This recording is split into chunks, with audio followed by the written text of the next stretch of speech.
Hello everyone, welcome back to the channel. Hope you're doing well and fine, and in today's video I'll be showing you how to add subdomain in cPanel. So without wasting any time, let's just jump right on the video and make sure to watch this video till the end and follow the steps as well.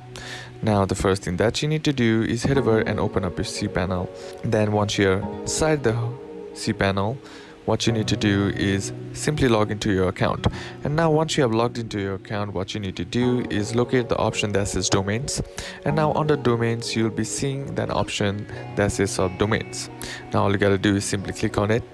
Now once you're inside your subdomains, here what you need to do is just simply create a subdomain.